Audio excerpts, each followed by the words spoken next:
ಈ ದಿನ ಹರಳಿ ಗೇಟ್ನಲ್ಲಿ ಹೆಣ್ಣು ಮಕ್ಕಳು ಶಾಲೆಗೆ ಹೋಗೋದಕ್ಕೆ ಬಸ್ಸಿಗೆ ತೊಂದರೆ ಆಗೈತೆ ಅಂತ ಹೇಳ್ಬಿಟ್ಟು ಮಧುಗಿರಿ ಡಿವಿಷನ್ನಿಂದ ಗಾಡಿ ಸ್ಟಾಪ್ ಕೊಡಲ್ಲ, ತಿರ್ಗಿ ಈ ಕಡೆಯಿಂದ ಸ್ಟಾಪ್ ಕೊಡಲ್ಲ. ಯಾವ ಗೌರ್ಮೆಂಟ್ ಗಾಡಿಗಳು ಹೆಣ್ಮಕ್ಳಿಗೆ ಪಾಸ್ ಕೊಟ್ಟಿರ್ತಾರೆ.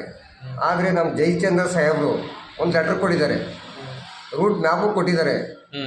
ಆದರೂ ಕೂಡ ಡಿವಿಷನ್ನವ್ರು ಬಂದು ಮಾಡಿಲ್ಲ. ಡಿವಿಷನ್ ಮಾಡಿದರೆ ಬಸ್ ಬಿಟ್ಟಿದ್ರೆ ಹೆಣ್ಮಕ್ಳು ಯಾಕೆ ಸ್ಟ್ರೈಕ್ ಮಾಡೋರು ಇವತ್ತು? ಅದಕ್ಕೆ ಡಿವಿಷನ್ನರು ಪಕ್ಕ ಆ ಲೆಟ್ರ್ ಮೇಲೆ ಲೆಟ್ರ್ ನಂಬರ್ ಹೇಳ್ತೀನಿ, ಅದು ಪೂರ್ತಿ ರೆಕಾರ್ಡನ್ನು ಕೊಡ್ತೀನಿ ನಾನು. ಸಾಹೇಬರ ಬಗ್ಗೆ ಅಪಾರ್ಥ ತಿಳ್ಕೊಬಾರ್ದು.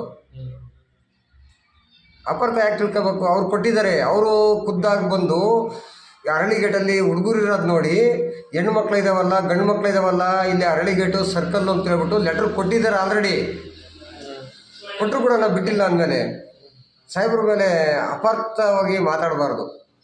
ಇಷ್ಟು ಹೇಳಕ್ಕೆ ನಾನು ಬಯಸ್ತೀನಿ.